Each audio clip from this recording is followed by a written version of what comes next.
जय हिंद दोस्तों, कैसे हैं आप सभी? आशा करता हूँ एकदम अच्छे होंगे।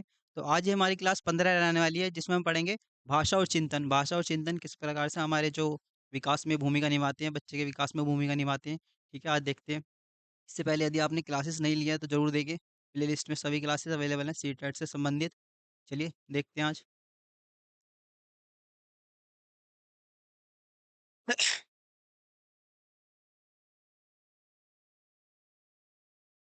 देखिए, बात करें भाषा और चिंतन यानी कि आज हम समझेंगे भाषा और चिंतन क्या होता है। ठीक है, सबसे पहले समझते हैं भाषा लैंग्वेज क्या होती है।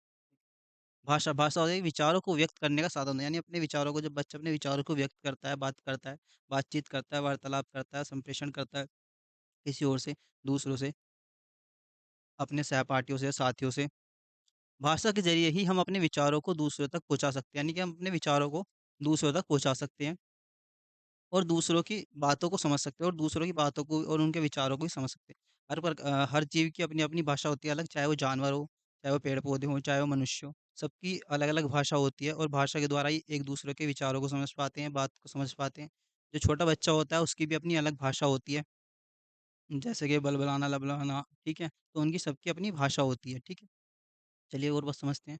भाषा का जो स्वरूप होता है और क्रम, यानी कि भाषा का जो स्वरूप होता है कैसा होता है और उसका क्रम कितना क्या-क्या होता है देखते हैं। देखिए सुनना, सबसे पहले बच्चा सुनता है, उसके बाद फिर वो बोलता है, उसके बाद पढ़ना और फिर लिखना। यानी सबसे पहले बच्चा क्या करता है सुनता है बातों को। जो छोटा बच्चा होता है सबसे पहले बातों को सुनता है, फिर वह अनुकरण के द्वारा बोलना सीखता है। फिर वो धीरे-धीरे वो पढ़ना भी सीख जाता है जैसे-जैसे स्कूल में जाता है, ठीक है? और फिर वो लिखना भी सीख जाता है। इन सभी चीज़ों के द्वारा ही भाषा का विकास होता है। चलिए आगे बात करते हैं, देखते हैं। देखिए, भाषा विकास के सिद्धांत यदि भाषा विकास के सिद्धांत की बात करें, जैसे कि परिपक्वता का सिद्धांत यानी प्रिंसिपल ऑफ मैच्योरिटी। बच्चों को बच्चों का अपनी भाषा पर नियंत्रण यानी कि जब इंसान परिपक्व हो जाएगा तो उसको अपनी भाषा पर नियंत्रण हो जाएगा। जैसे बच्चा परिपक्व हो जाएगा तो उसे अपनी भाषा पर नियंत्रण हो जाएगा। वह अपनी वह भाषा बोलने में परिपक्व हो जाता है, अपनी मैच्योर हो जाता है अपनी भाषा बोलने में, ठीक है?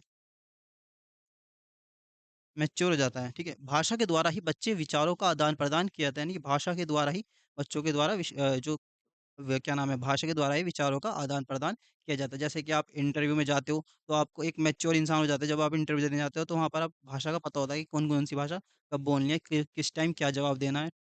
या फिर आप स्कूल में जाते हो, टीचर जो होते हैं उनकी भाषा का विकास अच्छे से हो जाता है, जो उन्हें पता होता है कब क्या बोलना है, क्या नहीं बोलना है, किसी चीज़ को कैसे समझाना है और कैसे नहीं समझाना है। चलिए अब बात करते हैं अनुबंधन का सिद्धांत। किसी वस्तु से जोड़कर बताना, यानी किसी वस्तु से जोड़कर बताना। जब बच्चा छोटा होता है, देखिए जब बच्चा छोटा होता है तो उसे शब्दों की जानकारी जो जानकारी है उसे वो मूर्त वस्तुओं से जोड़कर दी जाती है, यानी कि जो मूर्त होती है सामने होती है जो दिखती है उनसे जोड़कर दी जाती है जानकारी, ठीक है? यदि बच्चे को वस्तु को दिखाया जाता है, यानी बच्चों को हम वस्तु को दिखाएं तो बच्चा जल्दी सीखता है। यानी यदि हम बच्चों को वस्तु को दिखाएं, जैसे कि छोटे बच्चों की जो किताब होती है उसमें दिखाया जाता है कि एप्पल ये हो रहा, ए फॉर एप्पल ये रहा, बी फॉर बैट ये रहा, फिर बी बॉल ये रही, ठीक है? तो उसे दिखाया जाता है। एक प्लास्टिक का मटेरियल होता है उसके द्वारा भी दिखाया जाता है, उसे क्यूब दिखाए जाते हैं, स्क्वायर दिखाए जाते हैं, ठीक है? तो उसे दिखाया जाता है, दिखाने के बाद ही उसे ज्ञान हो जाता है उन चीज़ों का। अनुकरण के द्वारा भी सीखता है फिर वो, ठीक है? अधिगम करता है, ठीक है? आगे यदि बात करें हम, देखिए अनुकरण का सिद्धांत यानी कि प्रिंसिपल ऑफ इमिटेशन, ठीक है? बालक अपने परिवार के सदस्यों यानी कि जो उनके परिवार के सदस्य हैं, चाहे वो मम्मी हो, पापा हो, भाई हो, बहन हो, रिश्तेदार हो, साथियों की भाषा का अनुकरण करके सीखता है, यानी कि साथियों से भी अनुकरण करके सीखता है। जैसे-जैसे अपने साथियों में रहेगा वो भाषा उसकी भाषा का ज्ञान भाषा में पकड़ अच्छी होएगी, भाषा को अच्छे से सीखेगा वो, लर्न करेगा, ठीक है? परिवार के द्वारा ही भाषा को वो सीखेगा। चलिए आगे बात करते हैं। देखिए बात करते हैं चिंतन की, थिंकिंग की। थिंकिंग कहाँ से आती है हमारे? दिमाग से आती है थिंकिंग। हमारे दिमाग में विचार आते रहते हैं। थिंकिंग यानी कि बात करें अब थिंकिंग की, थिंकिंग किसी भी समस्या का समाधान करने के लिए हमारे मन में जो विचार आते हैं, हमारे जो मन में जो विचार आते हैं, विचार उत्पन्न होते हैं, वही विचार चिंतन कहलाते हैं। हमारे जो मन में जो विचार आएँगे, वही हमारे चिंतन कहलाएँगे। जो भी आपके मन में विचार आएँगे, कोई भी बातें आएँगी, किसी के प्रति कहीं पर प्रस्तुत करेंगे अपनी बात, कुछ भी बात कहेंगे, इंटरव्यू में कहेंगे या फिर स्टेज पे कहेंगे, फिर कोई भी इंटरव्यू देने जाएँगे, ठीक है? अपनी बात बात जो टीचर्स को समझाएँगे या टीचर की बात समझेंगे, तो उसके द्वारा चिंतन के द्वारा ही समझा जाता है। चलिए, आगे बात करें चिंतन के जो प्रकार हैं, उनके बारे में बात करते हैं। स्वलीन चिंतन, खुद में लीन होना यानी खुद में लीन होते हैं यहाँ पर, खुद से ही सोचते हैं, ऐसा चिंतन करना जिसका वास्तविक दुनिया से कोई मतलब ना हो, यानी कि वास्तविक दुनिया से कोई मतलब ना हो, अपना आप ही चिंतन करना, खुद ही सोचना, उसी में खुद लीन रहना, ठीक है? आगे बात करें, यथार्थवादी चिंतन, यह चिंतन वास्तविक दुनिया से संबंधित होता है, यानी अब यहाँ पर ये वास्तविक दुनिया से संबंधित होगा, जो आपके आस-पास की दुनिया होगी, समाज होगा, जो भी आपके पास-पड़ोस होंगे, वो समाज होगा, उनसे संबंधित रहता है ये, ठीक है? चलिए, आगे देखते हैं।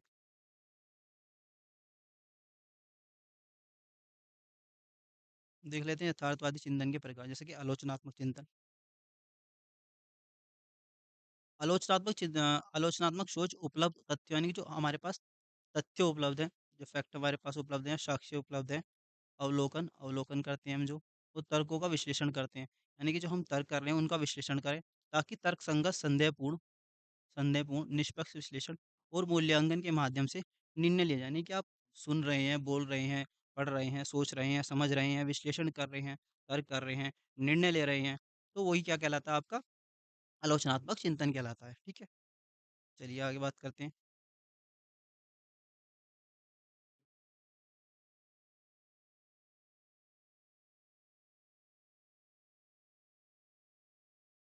देखिए, अब बात करते हैं अपसारी चिंतन की। किसी समस्या या सवाल के कई संभावना या विकल्पों को खोज करना। यानी अब किसी समस्या का कई विकल्पों में खोज करना, यानी कई-कई तरीके हैं उसके सुलझाने के, कई विधियाँ हैं, उनके कई तरीके हो गए, कई विधियाँ होंगी। बहुत डिफरेंट डिफरेंट थिंकिंग होगी आपकी, डिफरेंट विचार आएँगे, अलग-अलग बातें समझेंगे, अलग-अलग विचार आएँगे, तो उसे क्या कहेंगे हम अपसारी चिंतन कहेंगे, ठीक है? इसे क्या कहते हैं डाइवर्जेंट थिंकिंग। चलिए अब बात करते हैं अपसारी चिंतन के बारे में। इसे कहते हैं किसी समस्या प्रश्न के उत्तर के एक ही समाधान, यानी कि उसका जो एक ही समाधान है, उससे अलग कोई उसका समाधान नहीं है। तो जब हाँ, जहाँ पर एक ही समाधान रहेगा उसे क्या कहेंगे? उसे कहेंगे अभिसारी चिंतन, यानी कि कन्वर्जेंट थिंकिंग। आने पर केंद्रित होती है, ठीक है? आने पर ये केंद्रित होती है, यानी एक ही सवाल, एक ही जवाब होगा उसका, उससे अलग कोई उसका जवाब नहीं होगा। तो एक ही प्रकार से सोचे, वही है अभिसारी चिंतन।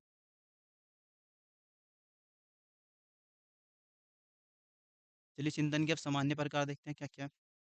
जैसे प्रतीक्षात्मक चिंतन यानी कॉन्क्रीट थिंकिंग। जिन चीज़ों को हम देख सकते हैं, उनके बारे में चिंतन कर सकते हैं।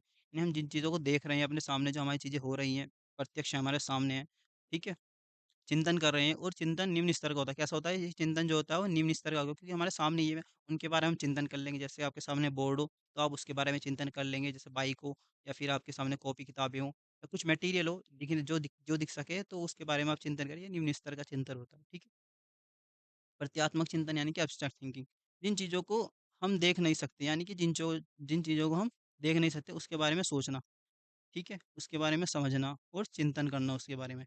जैसे कि आप फ़ॉर्मूले, मैथ के फ़ॉर्मूले हो गए, साइंस के फ़ॉर्मूले हो गए, तो उनके बारे में आप चिंतन करते हैं, तर्क करते हैं, समझते हैं, विचार आते हैं आपके दिमाग में, ठीक है? जैसे कहीं स्पीच दोगे तो वहाँ पर भी आपका दिमाग में ही विचार आएँगे, बौद्धिक क्षमता से संबंधित होंगे जो, ठीक है? और बच्चा जैसे कि सोचता है, समझता है, ठीक है? आगे बात करते हैं। काल्पनिक चिंतन क्या होते हैं? पहले किए गए अनुभव, यानी कि जो हमारे पहले किए गए अनुभव के आधार पर जो कल्पना करते हैं, जो हम पहले सीख चुके हैं, जो हम पहले पहले लर्न कर चुके हैं, चाहे वो अनुकरण के द्वारा हो, अधिगम के द्वारा हो, जो हम पहले सीख चुके हैं, उसकी उसकी कल्पना आनी है हमारे दिमाग में, कहीं न कहीं, ठीक है? कल्पना चिंतन कहलाता है। क्या कहलाता है? कल्पना चिंतन कहलाता है। चलिए आगे देखते हैं। तार्किक चिंतन क्या कहलाता है? लॉजिकल थिंकिंग क्या कहलाता है? किसी विषय या चीज़ के बारे में तर्क करना, यानी किसी कोई विषय हो गया या फिर उसके बारे में विचार करना, ठीक है? तर्क करना या फिर विचार करना, तार्किक चिंतन के अंतर्गत आता है। काहे के अंतर्गत आता है? तार्किक चिंतन के अंदर आता है। यह चिंतन का सर्वोत्तम स्तर होता है। क्या है? सर्वोत्तम स्तर होता है, ठीक है? चलिए, जहाँ पर कुछ ना कुछ लॉजिक हो, ठीक है?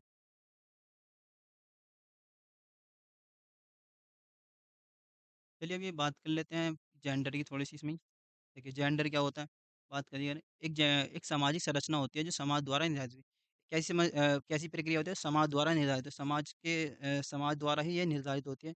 समाज ही तय करता है कि मतलब किसका क्या जेंडर है, क्या नहीं, ठीक है? उसके द्वारा जेंडर समाज द्वारा निर्धारित होता है। देखिए अब समझ लेते हैं जेंडर बायस क्या होता है? लैंगिक पूर्वाग्रह। मेल या फीमेल में अंतर किया जाना, या कहीं न कहीं जो मेल और फीमेल होते हैं उनमें अंतर किया जाना। जैसे लड़कियों को लड़कों की तुलना में कक्षा में कम अवसर मिलते हैं। कहीं न कहीं जो लड़कियाँ उन्हें कम अवसर मिलना है, लड़कों को कम अवसर मिलना क्लासरूम में जैसे खेलने में या फिर पढ़ने में या फिर खेलने-कूदने में, तो उन्हें कम अवसर मिलना, यही होता है लैंगिक पूर्वाग्रह। आइए समझते हैं, जैसे कि अभी एक पॉइंट और समझ लेते हैं। एक अध्यापक को अपने सभी बच्चों को बराबर मानना चाहिए, यानी इक्वली मानना चाहिए। सभी बच्चे चाहे वो लड़का हो, चाहे वो बॉय हो, चाहे वो गर्ल हो, तो उन्हें सभी इक्वल मानना चाहिए। उनमें किसी में अंतर नहीं करना चाहिए, भेदभाव नहीं करना चाहिए, चाहे वो किसी भी जाति से आए, धर्म से आए, किसी भी संस्कृति से आए। तो उनमें कभी अंतर नहीं करना चाहिए टीचर को, ठीक है? बराबर मानना चाहिए और लड़का-लड़की में कभी भी अंतर नहीं करना चाहिए। लड़का और लड़की में कभी भी अंतर नहीं करना चाहिए, ठीक है? जैसे मैंने आपको बताया, ठीक है? जेंडर स्टेरियोटाइप देखते हैं हम।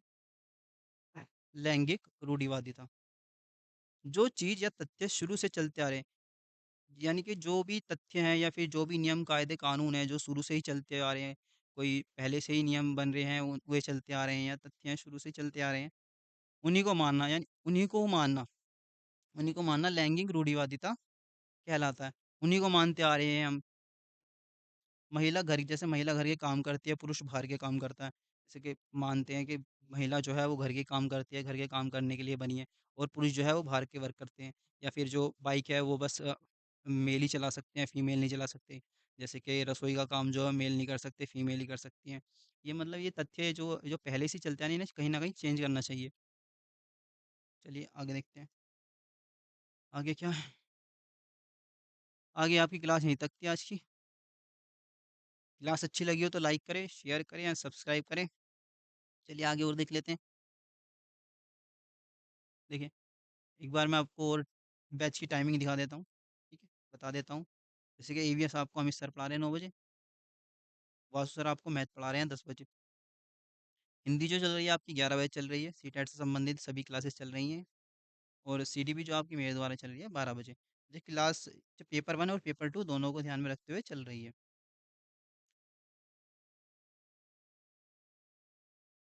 क्लास अच्छी लगी हो तो बताएँ, कैसी लगी क्लास?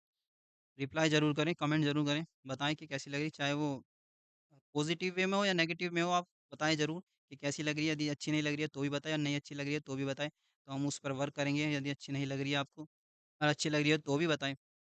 चलिए मिलते हैं नेक्स्ट वीडियो में, तब तक के लिए जय हिंद।